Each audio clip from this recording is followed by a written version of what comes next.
Tapering ഫേസിൽ day 3 നമുക്ക് wait training ആയിരുന്നു. അപ്പോൾ ഇന്ന് പുഷ് ഡേ ആയതുകൊണ്ട് തന്നെ ഞാൻ സൈക്കിൾ ചെയ്താണ് വാമപ്പ് തുടങ്ങി. അത് കഴിഞ്ഞ് കുറച്ച് പുഷപ്പ് ചെയ്തു, പിന്നെ കുറച്ച് മൊബിലിറ്റി ഡ്രിൽ ചെയ്തു. പിന്നെ ഇപ്പം ഞാൻ റണ്ണിങ് ഡ്രിൽസും കൂടെ വാമപ്പിൻ്റെ കൂടെ ആഡ് ചെയ്യാറുണ്ട്. ഞാൻ എ സ്കിപ്പും സി സ്കിപ്പും മാത്രമേ ചെയ്യാറുള്ളൂ, കാരണം എനിക്ക് അഡക്ടർ ഇഞ്ചറി ഉള്ളതുകൊണ്ട് തന്നെ ബി സ്കിപ്പ് ചെയ്യാൻ കുറച്ച് ബുദ്ധിമുട്ടാണ്. സോ ഞാൻ ബി സ്കിപ്പ് ഒഴിവാക്കിയിട്ട് എ സ്കിപ്പും സി സ്കിപ്പും ആണ് ഞാൻ ചെയ്യുന്നത്. സി സ്കിപ്പും എനിക്ക് ചെറിയൊരു അഡക്ടറിൽ ടൈറ്റ്നസ് തോന്നാറുണ്ട്, സോ അധികം ഞാൻ ഇൻറ്റൻസിറ്റി ചെയ്യാറില്ല. ഇന്നത്തെ പുഷ് ഡേ നമ്മൾ ചെസ്റ്റ് ഒഴിവാക്കി ജസ്റ്റ് ട്രൈസെപ്സും ഷോൾഡറും ആണ് ചെയ്തത്. അപ്പോൾ സ്റ്റാർട്ട് ചെയ്തത് ഷോൾഡർ ആയിരുന്നു. കുറച്ച് ഡംബൽ ഷോൾഡർ പ്രസ് ആണ് ആദ്യം നമ്മൾ ചെയ്തത്. അത് കഴിഞ്ഞിട്ട് പിന്നെ ലാറ്ററൽ റൈസ്. പല വീഡിയോയിലും എൻ്റെ തല കട്ടായി, കാരണം ഞാൻ തനിയാണ് വീഡിയോ എടുക്കുന്നത്. അപ്പോൾ ട്രൈപോഡൊന്നും ഞാൻ അങ്ങനെ ജിമ്മിൽ കൊണ്ടുപോകാറില്ല, താഴെ വെച്ചാണ് എടുക്കുന്നത്. അപ്പം പല വീഡിയോയിലും എൻ്റെ തല കാണത്തില്ല.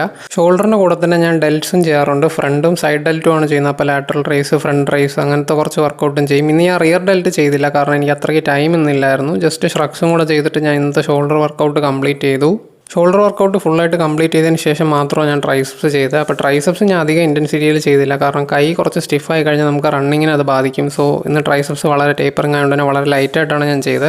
ട്രൈസെപ്സിൻ്റെ എല്ലാം 3 സെറ്റ് വെച്ചുള്ള ഈ കാണുന്ന കുറച്ച് വർക്കൗട്ടുകളാണ്. പിന്നെ ഈ കിക്ക് ബാക്കാണ് എനിക്ക് ശരിക്കും പറഞ്ഞാൽ ഫേവറേറ്റ് ആയിട്ടുള്ള വർക്കൗട്ടുകളൊന്ന് ട്രൈസെപ്സിൻ്റെ. അപ്പോൾ ഞാൻ ഡംബൽ യൂസ് ചെയ്യാറില്ല, ഇതുപോലെ കേബിൾ മെഷീനാണ് യൂസ് ചെയ്യുന്നത്. അത് കഴിഞ്ഞ് കുറച്ച് വെയ്റ്റഡ് ക്രഞ്ചസും കൂടെ ചെയ്ത് ഇന്നത്തെ പുഷ് ഡേ വർക്കൗട്ട് ഞാൻ കംപ്ലീറ്റ് ചെയ്തു. ടേപ്പറിംഗ് ഫേസ് ആണെന്ന് പറഞ്ഞാൽ പ്രത്യേക ഡയറ്റിൻ്റെ ഒന്നും ആവശ്യമില്ല, നമ്മൾ സാധാരണ കഴിക്കുന്ന ചോറും കറിയും തന്നെ മതി. അപ്പോൾ ഞാൻ കുറച്ച് ചോറും ഒരുപാട് കറിയായിട്ടാണ് സാധാരണ കഴിക്കാറുള്ളത്. അത് തന്നെയായിരുന്നു ഇന്ന്. അപ്പോൾ ഇന്നത്തെ വീഡിയോ ഇത്രയേ ഉള്ളൂ. വീഡിയോ ഇഷ്ടപ്പെട്ടാൽ ലൈക്ക് ചെയ്യുക. നാളത്തെ വീഡിയോ കാണണമെന്നുണ്ടെങ്കിൽ ഫോളോ ചെയ്യുക. അപ്പോൾ നമുക്ക് നാളെ കാണാം. ബൈ.